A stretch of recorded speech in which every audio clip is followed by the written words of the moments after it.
What is up, boys, girls, and everyone else? James Baek here to discuss Series 8 VGC rule set. Yes, we did get Series 8 VGC rule set last night, actually, and it is going to be restricted format.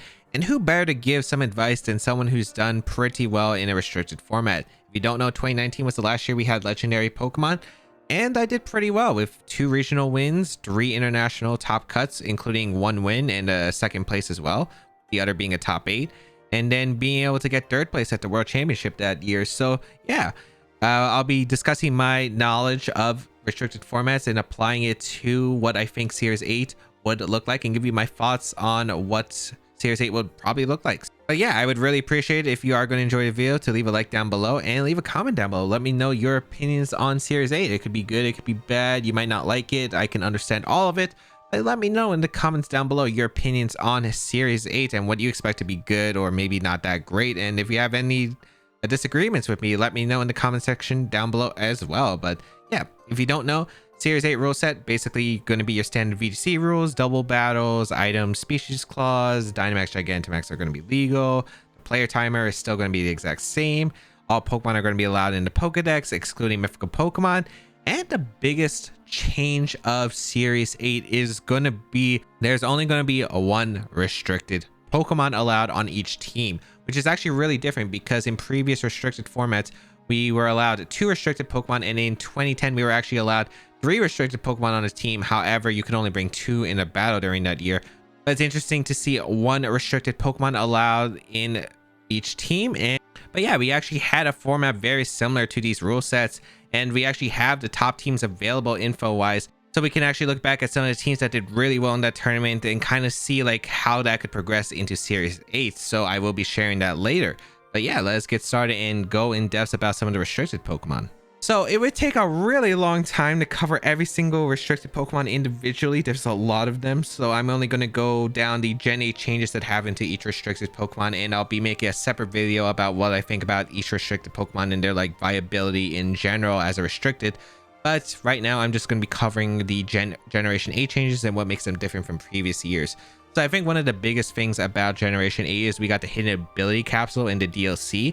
And that's actually a really big thing because now some of these Pokemon that never got their hidden abilities in previous generations are going to be able to have their hidden ability, which is actually pretty cool, which makes them more viable in general. Mewtwo is a Pokemon that gets access to this hidden ability in a nerve, which basically prevents the opponent from eating berries, which can be really nice for like citrus berries on Calcs, especially since like citrus berries is probably going to be a very common item on Pokemon like Tapu Fini and Incineroar, for instance, that you can basically prevent them from healing, which makes Mewtwo's hits potentially that were 3 KOs with the berry that could be 2 KOs, and can ignore those resist berries, which is really important. Maybe like the Payapa berry on like Amoonguss, for instance, it could just ignore that and just like pick up a knock on Amoonguss, so it can actually be really nice in general. Lugia and Ho also get their hidden abilities in multi-scale for Lugia and regenerate for Ho. Pressure actually might not be that bad of an ability in this format because there's a lot of moves that actually have like a maximum of 8 power points, such for instance the Surging Strikes and the Wicked Blow from or Shifu, for instance, that could be stalled out with Ho and Lugia. However, their hidden abilities probably come into play more often. For instance, Lugia with multi-scale is really great because of the fact that Lugia is such a bulky Pokemon, has access to the move Recover, so it can actually heal itself and get back to its multi-scale point, which is going to be full HP, and just be able to tank Pokemon attacks and absorb them pretty well, which is actually really nice and consistent for Lugia. It can also be really good for like weakness policy stuff as well, which is incredible. And Ho-Oh, I think Regenerate is also a really good ability for Ho-Oh because of the fact that we've seen Regenerate be really good, especially with Amoonguss in previous generations. I think being able to recover on with Ho-Oh is just really nice because it means you aren't forced to recover every single time. You could actually switch when Ho is getting threatened, and you'll be able to heal some attacks. For instance, like it can be really important, especially like against Xerneas Calcs, for instance. So yeah, Regenerate is definitely a really useful ability for Ho-Oh as well to help against Pokemon that it does really well against. Dialga and Palkia both get their hidden ability in Telepathy, which is actually really good. Their other abilities are Pressure, again, could still be useful for like Urshifu attacks and like other moves that have like 8 power points maximum. But I think overall having Telepathy is really nice because you can pair these Pokemon with like Pokemon that like have really strong spread moves. Like for instance, Earthquake from certain Pokemon like Landers can be really nice to have without the need for Protect and or switching out. So because I think telepathy will really come into play a bit more than the pressure stall in most situations. So especially since Palkia and Dialga don't exactly have recovery moves, I think that having the telepathy to help out, you know, if you do have a spread move, it just helps out a lot. So I think telepathy definitely benefits these Pokemon a bit more. And I think that's going to be it for hidden abilities, although there are other changes to Gen 8 as well to these Pokemon. For instance, the Weather Trio, Groudon, Kyogre, and Rayquaza. So a big thing to note is that we actually do not have the Red Orb, the Blue Orb, or Mega Evolutions in this game. So we won't have Primal Groudon, Primal Kyogre, and Mega Rayquaza in this format, which is pretty big. So I think Groudon without the Red Orb, very underwhelming compared to Primal Groudon. I think Primal Groudon is an absolute monster. Of course, regular Groudon is only pure ground type. It doesn't actually have access to fire stab, so eruption is basically not set. So special Groudon is actually going to be very underwhelming in general, and your best fire move is going to be Fire Punch, which is non-stab as well. This also means you don't resist, for instance, fairy type attacks, which was actually really huge against Eternatus, as well as it could be really big against Zacian. Although Groudon does have pretty high defense at least, so it can probably take on Zacian better. Although, yeah, it does still have access to Precipice Blades, which is still a really solid move in general. A spread ground type move that's really powerful. Does have access to Sword Stance, but I think the problem is switching in also is a little bit concerned. Kyogre, for instance, Primal Groudon didn't take any damage if it was up because of the fact that Desolate Land, you know, neutered any water type moves, but Drought only weakens it, and Water Spout still does a ton of damage to Groudon. It can really just knock out Groudons that aren't invested at all. Groudon does need actually a lot of bulk in order to live, like Water Spouts from Kyogre, especially if they're like Mystic Water or even Choice Specs. And yeah, that could really come into play. And Groudon is just a bit weaker. I feel like it gets hurt more by Intimidate, of course. And yeah, I do feel like regular Groudon is definitely always more underwhelming than its counterpart Primal. I think regular Kyogre is definitely better than Primal Kyogre in general, just because you can run an item, which is actually pretty huge, because the rain boost is still going to be the exact same for Kyogre, because Kyogre is still going to be pure water type. Drizzle is the same thing as Primordial Sea in terms of the water type power boost. So yeah, basically I think neutering fire moves only helps its partners. It doesn't actually benefit the Kyogre really itself. And yeah, it just allows Kyogre to run items, which I think is like, again, way more factor, because Choice Scarf Kyogre is always a big dread, especially in restricted formats. It's a really hard hitting move, especially boosted by that rain. It's just way too much damage. Mystic Water does a lot, has pretty good coverage in Thunder and Ice Beam. That's what it really needs to hit other Pokemon that resist Kyogre's water type moves in general. So yeah, it's like pretty strong. Regular Kyogre is usually really strong. Of course, the problem in Gen 8, of course, is that it is going to be probably harder to sweep Kyogre than it used to be. Main reason is Choice Scarf Kyogre, of course, is vulnerable to Regieleki, which is faster than Choice Scarf Kyogre, and Rillaboom with Grassy Glide coverage. But of course, there are some benefits to Kyogre, like Priority Tailwind from one of its most common partners back in 2019, which was Tornadus. So Tornadus can set up Tailwind, which Kyogre can instantly take advantage of, which could be really good. I'm not sure how well Kyogre is going to do in this format. I still think it's a pretty good Pokemon in general, because it does hit really hard, especially with Spread, Origin Pulse, and Water Spout that does a ton of damage. And yeah, it's a really hard Pokemon and definitely needs countermeasures for it, because this thing can really just sweep teams that can't take a Water Spout. Finally, we have Rayquaza, and Rayquaza, oh boy, I'm actually really glad about this change. So it doesn't have Mega Evolution anymore, which is actually pretty big for it. So in Generation 7, which was the previous generation, in the Sun and Moon series, where it didn't allow Primals or Mega Evolution either, Rayquaza wasn't allowed to have Dry Scent because it was forced to Mega Evolve if it had Dry Scent, which means that it was actually banned. So the move Dry Scent was banned. But now it actually has access to Dry Scent, so that's actually a big plus, because it's pretty much Rayquaza's best flying move easily by far. Still can set up Sword Stance, good coverage in general, pretty high attack, kind of mediocre speed. 95 isn't exactly the most amazing stat, even with Dragon Dance or Sword Stance, but overall definitely probably better than it was in the Sun and Moon series back in Generation 7. However, the problem is I don't think weather is nearly as prevalent, although we'll probably see Torquel, we'll probably see Groudon with Sun, we'll probably see Venusaur a lot, because Venusaur is a really good Pokemon, and of course we'll definitely see Kyogre. I'm just not exactly sure if it's like really necessary to run Rayquaza, especially since we have a lot of max moves that actually can set up weather.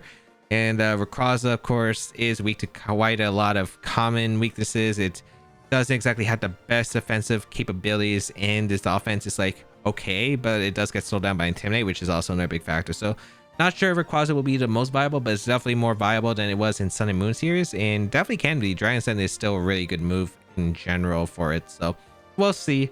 I would say it's probably mid-tier though. Another Pokemon that got buffed was Kyurem Black. Kyurem Black actually is able to have finally a physical ice move that wasn't like Freeze Shock, that, you know, it's actually usable because you don't have to like charge it, for instance. And yeah, it does have access to physical ice moves. In previous generations, it was pretty much forced to run mixed or special because of the fact that, you know, it didn't have a physical ice move, but now it does in Icicle Spear. Also got Dragonite, so it definitely became more viable. You can finally run a fully physical set, which is actually amazing. Although probably not that great, because I feel like it's not that amazing because of its typing. Its typing is not like really great in this format, I feel like, but overall I think it's a lot better. It still hits a lot of Pokemon super effectively, which is pretty nice, because Fusion Shock with like ice coverage is actually pretty solid in general. But yeah, probably still not like super amazing, but pretty good actually. It's not bad. Finally, I think the only Pokemon I really need to talk about that probably got to change is Reshiram, and I think Reshiram definitely became more viable just because of like Zacian, for instance, because it's one of the Pokemon that actually resists the move Behemoth Blade and also does like a pretty good amount of damage to Zacian. It did lose Tailwind in this generation, which is a little bit unfortunate, but it gets pretty good coverage in like fire, gets grass, dragon, ground with like earth power, gets recovery with roost. It's actually not a bad Pokemon, and does hit pretty hard with his base of 150 special attack, and can take a hit from Zacian and of course knock it out, which is again a really positive thing, especially since Zacian's probably one of the more hard hitting Pokemon in this generation for restricted. So yeah, and then I think obviously that's going to be it for generation changes. I feel like the only Pokemon that I think I could really talk about more on this list are going to be like Xerneas and Yveltal, which are going to be really good. I think Yveltal maybe got a bit better because of the fact that its dark coverage is just really good, because there's a lot of psychic types in the there are a lot more psychic type restricted, so Yveltal might be good, especially since Yveltal is really good against Pokemon usually that aren't restricted, but can show against the fairy restricted, which are going to be Xerneas and the Zacian. But also like Max Airstream is really solid as well for the Yveltal as well, which does give a positive. It did lose Tailwind, which is a little bit of negative, but overall very solid Pokemon. And yeah, it can really work on the right teams. And Xerneas, of course, I think Xerneas got hard hit in this generation, although it's hard to say yet. And I'll probably discuss this more when I make a full video about it, when I'm comparing all the restrictions to another. But I think Xerneas obviously is still really strong, right? Geomancy is incredibly broken. The only problem with Xerneas is, of course, Zacian is a pretty big factor. It really threatens Xerneas. Even Max Xerneas isn't safe from it. And yeah, the thing about Xerneas is that it's going to be able to Geomancy set up. But the thing is, I think with Dynamax, there's obviously a lot more Pokemon that can live +2. It definitely screws over Fake Out strategies, like Fake Out with Xerneas can definitely be stopped because of Dynamax, and then you get a lot of damage to Xerneas. And the thing is, Xerneas is kind of a weird Dynamax Pokemon, because the thing is, Xerneas is usually taking damage. It'll be very likely Xerneas takes damage during the Geomancy process, so that means you're working with less HP. So that could be a little bit concerned with Xerneas, but I guess we'll see like how the format plays out. But that is a factor to keep in mind. Other changes to note about this restricted, as this is the second part of the restricted tiers.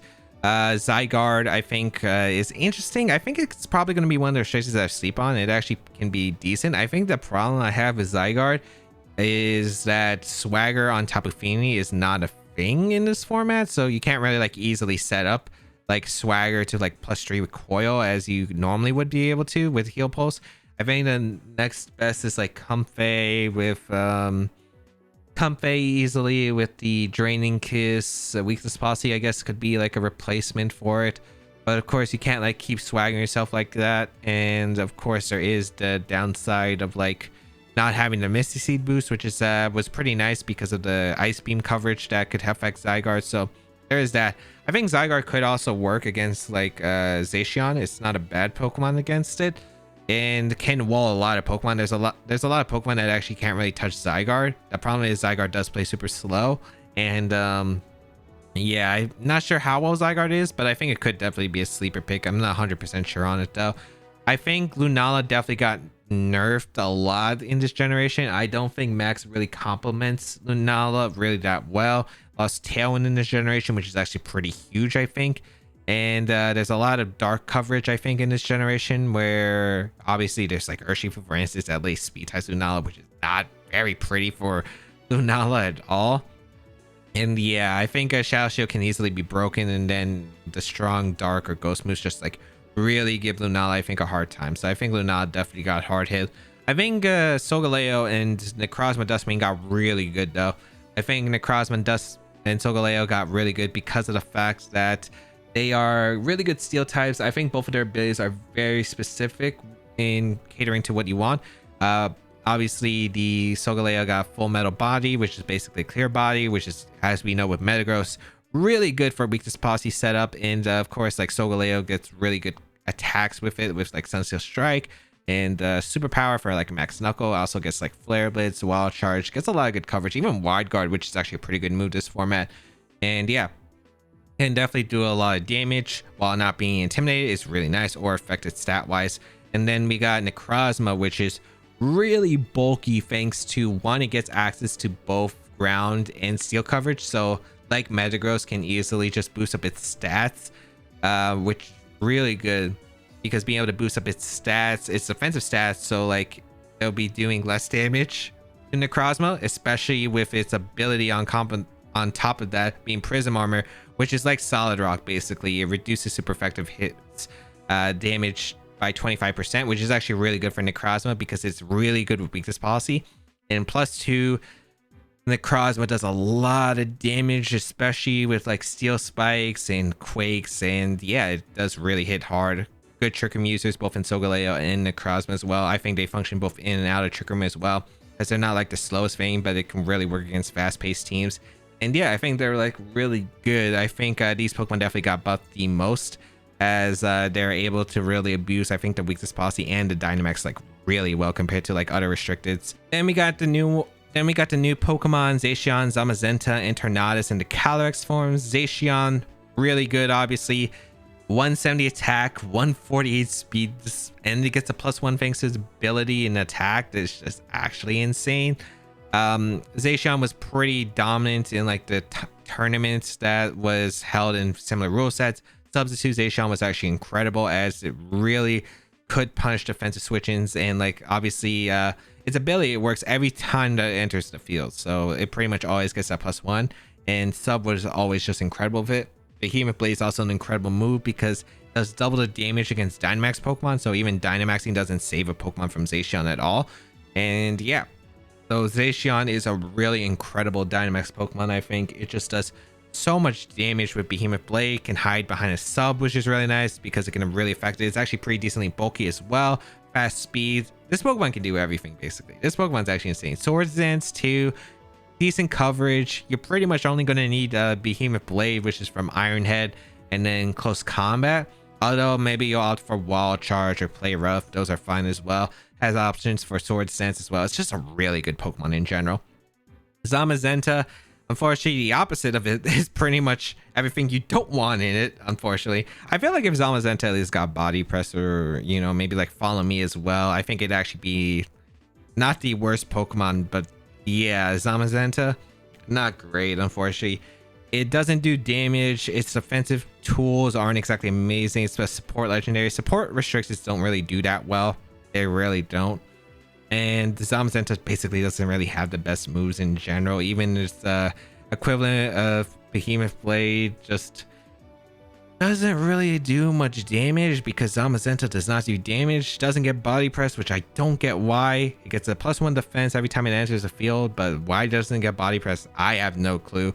It's just really underwhelming. I would not recommend it. It does get coaching, I guess, but it really doesn't get much otherwise. I don't think support restrictions are really the way to go in a restricted format. And yeah, I just don't really see Zamazenta doing really well compared to its counterpart, Zacian. The last Pokemon, Internaz. I don't know how to pronounce this Pokemon's name. It is an interesting Pokemon. So the final form of this Pokemon isn't actually in Sword and Shield, so we got to deal with the regular form. It can Dynamax. It is a interesting Pokemon to say the least because it's got really high HP, like base 140, I believe, and then pretty good defenses. I think they're 95 each. I think it's 130 special attack, and I think it's actually, it might be, no, it's 130 speed actually and 145 special attack. So yeah, It's a pretty good Pokemon. It has Dragon Poison, which is an interesting combination. It's got pretty good damage output as well as coverage with the fire coverage that it gets. Poison and Dragon. Dynamax Cannon is actually pretty good, of course, because of the fact it's like Behemoth Blade, where basically you are going to be doing double damage to a Dynamax Pokemon, which is actually pretty nice. That isn't a fairy type. And overall, it's not a bad Pokemon at all. It's also, like, again, really bulky, can abuse it. It gets Cosmic Power, it gets Recover, it gets quite a few tools. I'm not sure if it's like amazing or not, because I really can't tell. This is one Pokemon I think has like potential, but I have never explored around with this Pokemon, so I really am not sure. I'd probably put it in the upper tier for now. I can't really say it would be high tier, and I really can't say it would be top tier, because I feel like it's still missing like a big damage output. Like, for instance, Zacian 170 and +1 compared to like 145. Although Internaz has a really good bulk, its speed 130, still underspeeds quite a bit.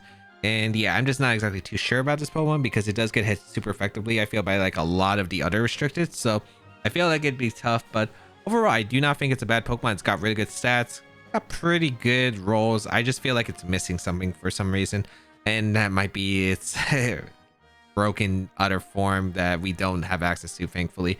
Next, we got regular Calyrex, which is a grass psychic type, which is really awful competitive wise, because grass psychic is really awful typing. It's like really weak to a lot of things, and also like its stats are so bad. Like, regular Calyrex is 100 HP and 80 in every single other stat, which is not great. Its coverage isn't exactly amazing.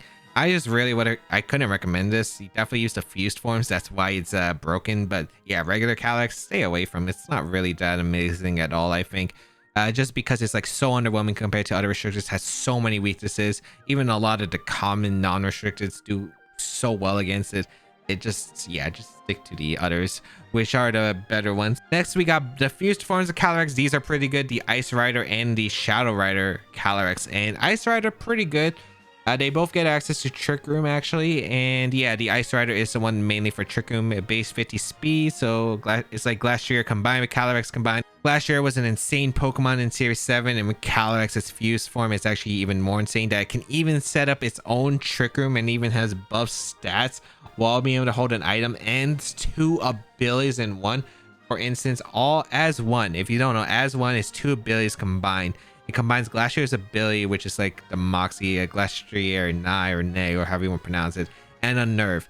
And it's actually pretty big because it affects resist berries. So if you face a Yachi berry, or for instance a Shuckle berry on like Pokemon that were like Incineroar, Torquel, it's actually pretty good because those Pokemon won't be able to eat their resist berries, and Calyrex will be able to hit pretty hard. It also affects citrus berry recoveries, and yeah, it can mess up a lot of Calcs.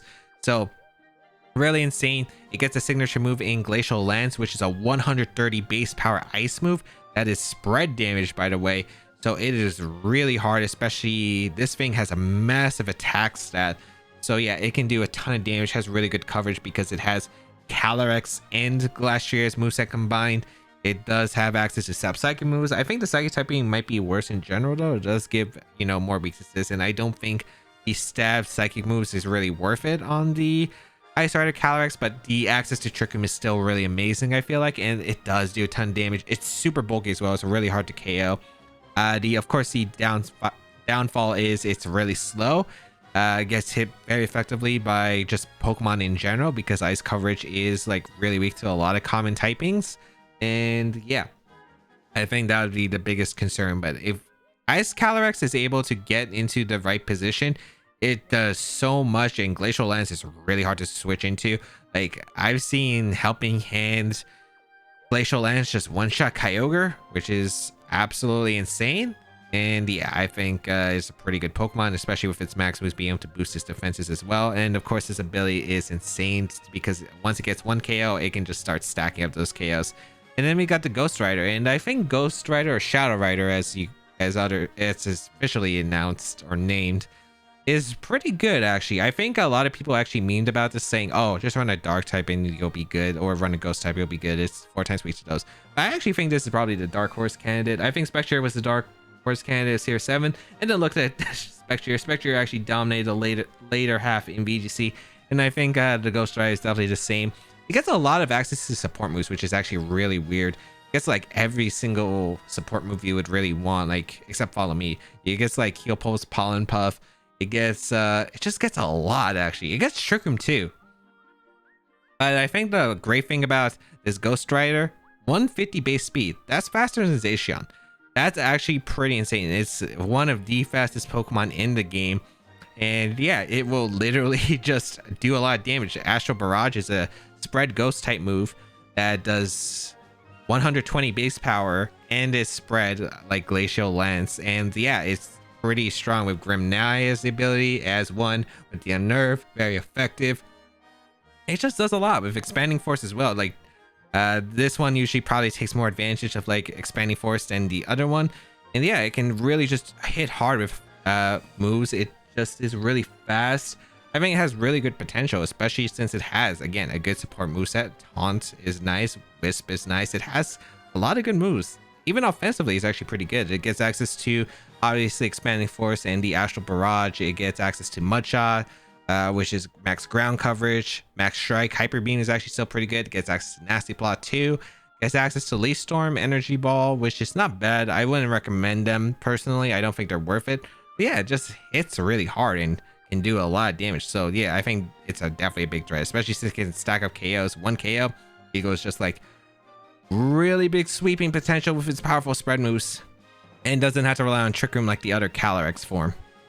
So next I want to talk about support Pokemon. Common support Pokemon we'll probably see with these restricted Pokemon.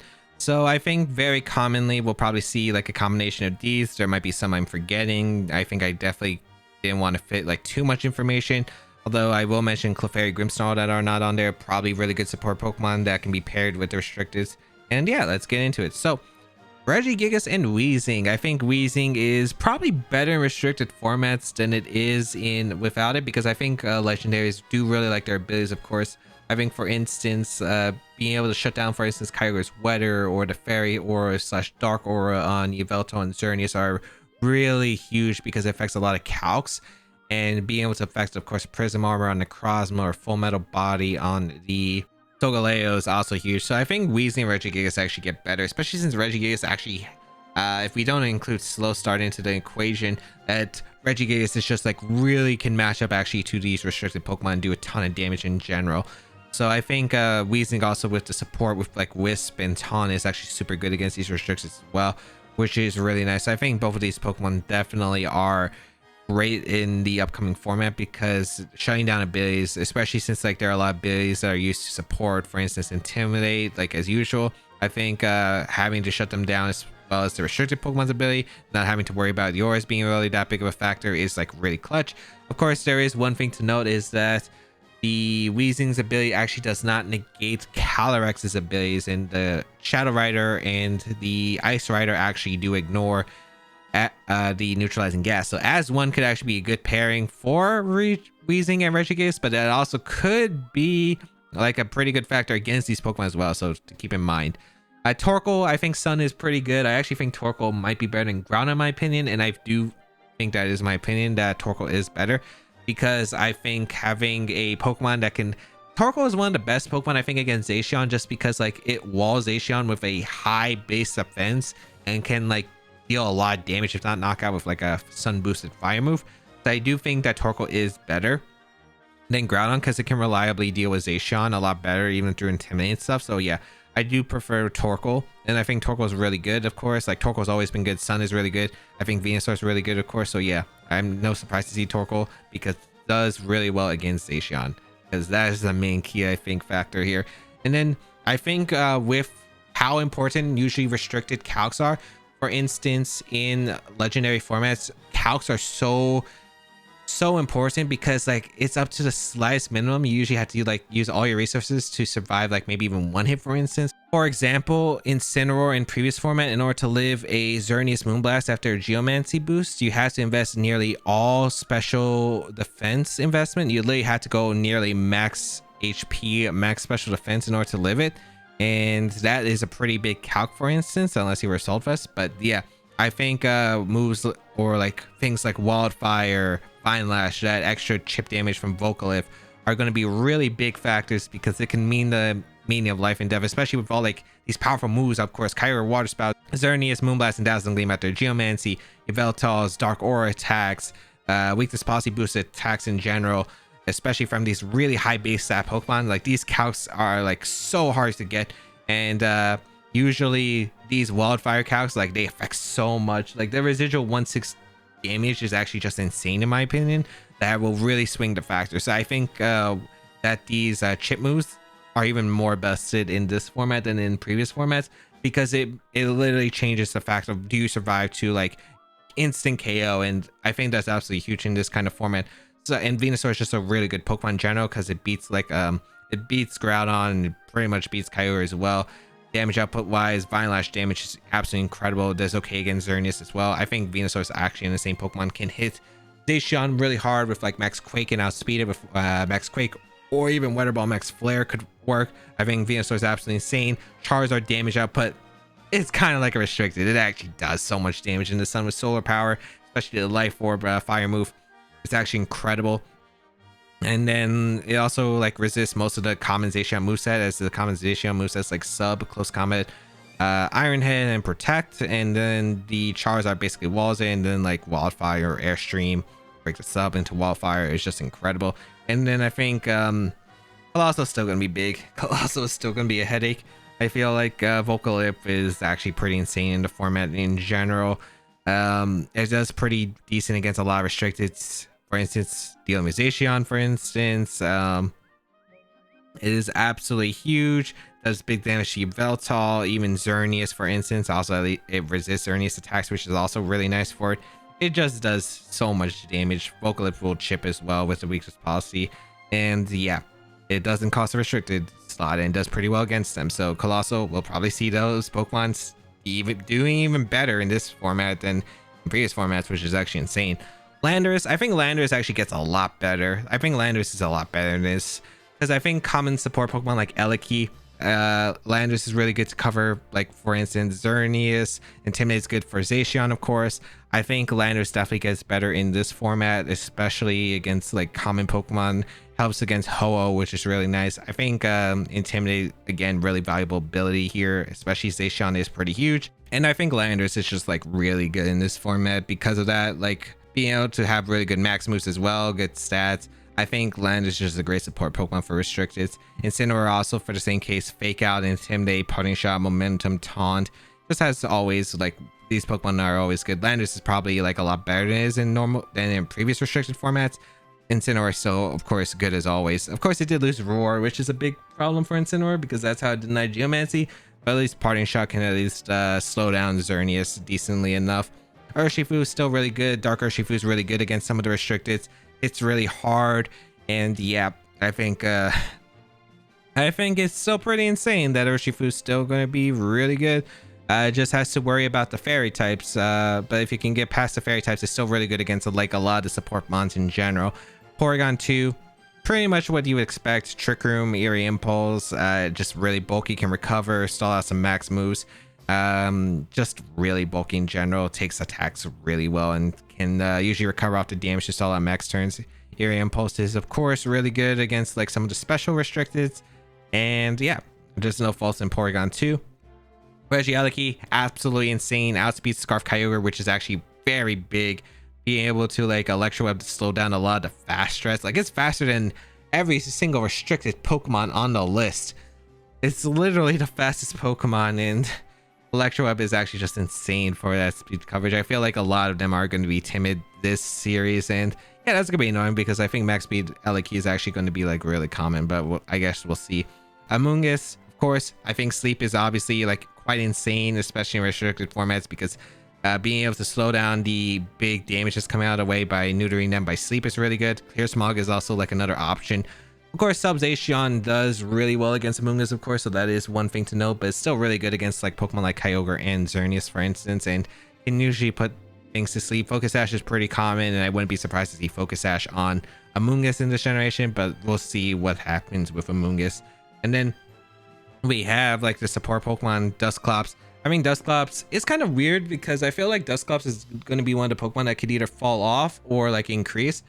Because I think Dusclops, the problem with Dusclops is because of Urshifu, you basically have to run really defensive Dusclops or you just get screwed over by Urshifu. But the thing is, I think there's a lot of great special attackers as well in this format, which means Clops can't really like reliably trick them up against like a Kyogre, for instance. So I think that's one thing that's going to be problematic with Dusclops is I'm not sure how reliable it is, but of course it still has like an amazing moveset. Haze is really good, Taunt, Pain Split, Nightshade, getting a Trick Room. Finding out items is really nice, although maybe not necessary in some cases, especially since some of these Pokemon usually have like their own held item like the Zacian. But yeah, still really good Pokemon, I think, and it definitely could be a hit or miss. I'm not sure about those Clops in this format, but we'll see. Whimsicott, Tornadus, no surprise. Tailwind for setup speed is really important, I feel like, especially with the big heavy damage output. Outspeeding Zacian with like Kyogre can be really a factor, or Regieleki. It's just like really important to have speed, I feel like, in these kinds of restricted formats. A form of Trick Room, a form of Tailwind, I think they're all really important because I think speed control with these restricted is like pretty much necessary in order to do really well, or you're just going to get overwhelmed, I feel like, if you don't have the advantage with speed. So yeah, Whimsicott and Tornadus are still going to be really good. Tyranitar is actually one of the Pokemon I put in here because I think Tyranitar is actually a sleeper pick. I used Tyranitar in the tournament where we had similar rule set, and I think Weakness Policy Tyranitar did really well. It had a really good restricted pair matchup, or a restricted Pokemon matchup, just because it's like really good against a lot of the Psychic restricts. For instance, on a lot of the list, for instance, it can beat like Ho-Oh, it can beat Mewtwo, it can beat Curums, it can beat Yveltal. Xerneas doesn't exactly have the easiest time unless it already has the Geomancy boosted because of the Sand special defense with Dynamax. Reshiram goes down. Solgaleo and Necrozma can struggle against Tyranitar depending on the situation because they got to play around Weakness Policy. Really good against the Ghost Calyrex and even the Ice Calyrex. And I think the only Pokemon that really was struggling against, I guess it was Zacian, of course, but you could have like Excadrill Sand and it would be pretty solid. And of course it's really good against Lunala. So I think it had a really good restricted pair matchup. It just is. And yeah, I think Tyranitar is really good against restricted Pokemons, which is why I think it's actually pretty good, because I think Weakness Policy boosted attacks just really do well with Dynamax Tyranitar. And finally, Moltres. I think if you don't need Yveltal on the team, and if you don't have Yveltal, Galarian Moltres is a really solid pick. Dark coverage is really nice. Having the Airstream is really good, nice. The nasty plot pressure, and yeah, I think offensive Moltres is definitely a Pokemon that does really well because Dark type is going to be key. Again, a lot of Psychic Mons in the restricted pair, and yeah, it's pretty good, especially defensively as well. So it can take attacks pretty decent. The only Pokemon it doesn't really like dealing with is Xerneas and Zacian, but does pretty well against like a large majority of the cast. And yeah, that's the list of support Pokemon. I'm probably missing a few, but these were the ones I could really think of when I think of these Pokemon are probably going to really succeed in this format.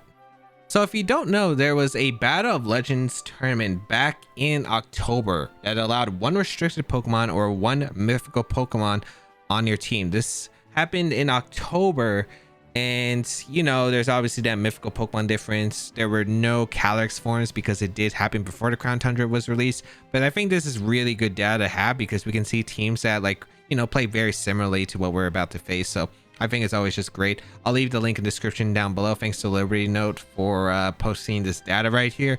But yeah, as we can see, the first place, you can still run interesting Pokemon in this format and fun Pokemon. I actually lost this Anaconda person because it was doing too much damage.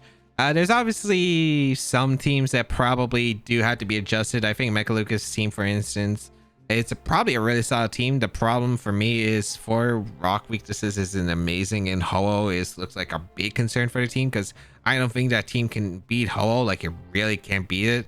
So that's also a big concern. And I see some fun stuff. As you see, Colossal got 4th place. We don't know anything about the 3rd place. And then we see some really cool Pokemon. We saw Corviknight Lapras, which I actually didn't know about. This is the first time I'm actually looking at these stats as well. Meowstic. I think I played Meowstic. I don't remember if that was the same team because the tournament was a while ago. Regular Marowak is actually crazy. Toxtricity. There's a Sock in there. Oh my, these teams are actually insane. Holy cow. Some of these teams actually do look insane. Ludicolo is also crazy. Pincurchin. Oh, I think I lost a Pincurchin. Oh, I remember. It was Rain Dance Urshifu, I think. It was Rain Dance. I remember there were a lot of Rain Dance, like a lot of Rain Dance stuff with the Necrozma to weaken the fire type moves, because I think a lot of players expected like Reshiram or Charizard or Torquel to expect. And yeah, some of these players ran Rain Dance. I definitely remember someone running Rain Dance. I think I was a prediction. I like pretty sure there was Rain Dance on the Urshifu if I'm not mistaken. Like it was Scarf Rain Dance, I think. And I just like lost to it because I was like, wow, what was I expecting? There's a lot of crazy teams. And yeah, of course, one thing to note is that these tournaments, of course, are different. They're for friendly stuff and aren't like, and of course, it's like similar to the international challenges or the Players Cup qualifiers. These teams are usually a lot different compared to like standard ladder teams and tournament teams. But overall, I think we could definitely take a look at these teams, and we can definitely see there's a lot of variety that could still be run in this format. Like look at these teams that actually did super well. It's actually incredible, some of these Pokemon that I'm looking at. But yeah, if you want to look more into these teams, I'll list it down below. But I think it's just crazy how these Pokemon are. But I think one thing to note is that Zacian was so dominant. If we look at a lot of the teams, Zacian was usually the restricted Pokemon in most of these teams. Like it covered a lot of the slots, and I mean a lot. There's mostly Zacian here.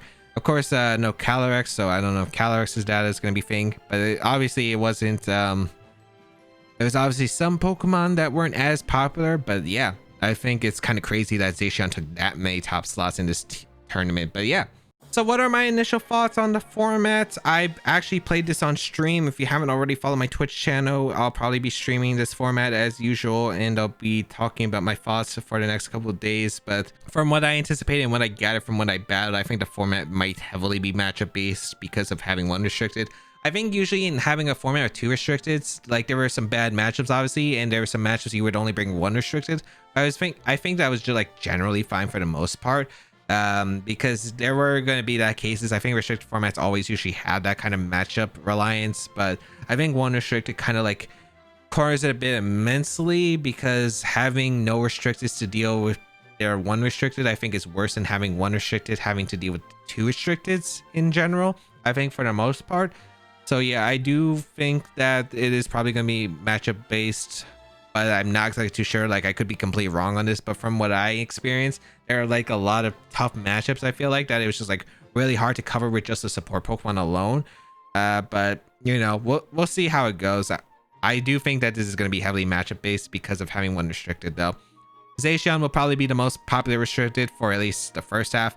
Usually in a format we'll usually have like, you know, strategies dominate, and I think Zacian, it's just such a crazy Pokemon. 170 attack, gets an instant +1 thanks to his ability, 148 speed. Substitute Zacian's actually incredible. It's like really hard to deal with it. It's actually like really insane. It actually might be even tougher than Urshifu in like Series 7, for instance. It might actually be that level crazy insane. But yeah, I do think Zacian is easily going to be the most popular restricted by far. It doesn't matter, players from day one try to anticipate it and break through it with like Ho-Oh. The Zacian players are just going to adapt, I think, and just build better teams at that point. But I think Zacian is going to be the most common. You got to have answers to it. And I wouldn't be surprised if it's for the whole format, but I definitely expect it for at least the first half. Weather and terrain control isn't as important as previous formats. I played Groudons and Torquels, and I definitely felt like weather control wasn't necessary at all for me. I haven't played a Kyogre yet, which could swing the factor, because I think Kyogre is the more dangerous weather. For Kyogre damage output, otherwise Venusaur is usually the most dangerous part about facing Sun teams. But overall, I think with max moves and having the ability to change weather, I don't think you need like a dedicated like Rain Dance user, for instance, or like a dedicated way to like guarantee stop the weather, because you usually just have those moves anyway just by having like the option to Dynamax a Pokemon and changing the weather itself. So I don't think it's like as necessary as before. And I don't think terrain control is that big in this format, because like I felt like terrain wasn't actually like that big of a factor in most of the games that I played so far, and usually they aren't. I feel like Misty Terrain can help against statuses. I don't think it's like super necessary. Psychic Terrain wasn't that big of a deal. Fake Out, I guess, could have been a thing. I think the only thing is about like expanding force stuff, and yeah, Grassy Terrain wasn't that big of a deal. I don't think it's like too bad to control terrains in this format. So I think like Series 7 is probably more important. I feel like this format's not nearly as important, but you know, you still probably want to have answers just in case. Dynamax Pokemon will be more likely used on non-restricted. I feel like this is generally true, especially since if you're a restricted Pokemon Zacian, you have to Dynamax the other mons because you can't Dynamax Zacian. But I felt like most of the games that I was playing, I didn't have to Dynamax the restricted Pokemon. I feel like I was usually Dynamaxing the things around it as like responses.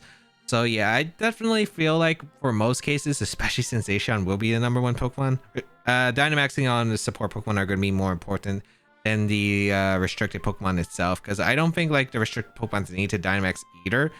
For most of the case, I think like maybe Yveltal for sure. Kyogre can Dynamax, and that could be a thing too. I don't think like a lot of these have to Dynamax. So there'll be some that obviously Dynamax, and there'll be cases you will. But I feel like in a lot of games, it'll probably come down to the non-restricted Dynamaxing for the game. And then for me, I feel like there is clear power distinction between both restricted and supports. And what I mean by this is, I think this is always a problem with GS Cup or restricted Pokemon in general, is there's obviously like a big gap between what's viable and not viable. For instance, there's obviously a big difference between the level of how good Zacian is going to be to Kieran Black. And I feel like this is Pokemon in general. But I feel like with restricted, the power gap is like super high, for instance. And this prevents like the other restricteds. And this also includes non-restricted as well, because that power gap with the restricted is like really high bar, right?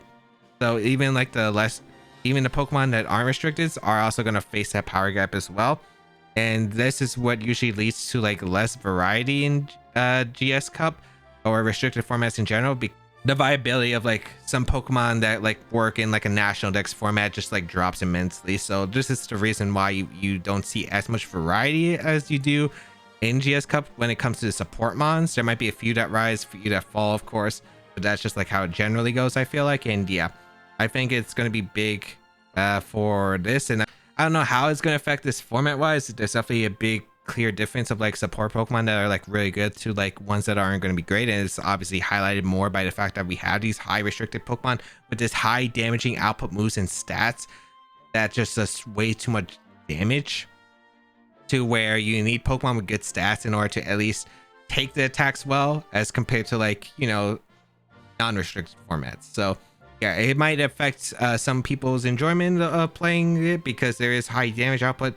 I'm not usually the biggest fan of it, but yeah. That is my initial thoughts on Series 8. I hope I tried to keep it as brief as possible. I feel like this video is still going to be over 30 minutes realistically, but I hope you all learned something. This is my hot take on Series 8. The next video will probably be going in depth on like all the restricted Pokemon one by one and comparing them in the tier list. But yeah, these are my initial thoughts. These are what I think is going to be really good. I think Zacian will definitely be the most used Pokemon, and I'll also talk about the other legendaries on like what order I would like say they would be common in the next video. But yeah, I hope you all enjoyed. If you did learn something, please leave a like down below. Be sure to subscribe to YouTube channel if you want more Series 8 content, want to know more about this format. I'm also going to be doing more guides about how to get better VGC, and I hope to release a lot more in February. So highly recommend subscribing to the YouTube channel. Let me know in the comments down below what you thought about this video, my opinions, Series 8. Let me know all that down below in the comments. And yeah, you can check out my social medias, as I mentioned before, my Twitch channel where I do live stream, my Twitter, Instagram, TikTok. Follow me all on those platforms. And yeah, have a great day, people. Until we bow again, I'll catch y'all later.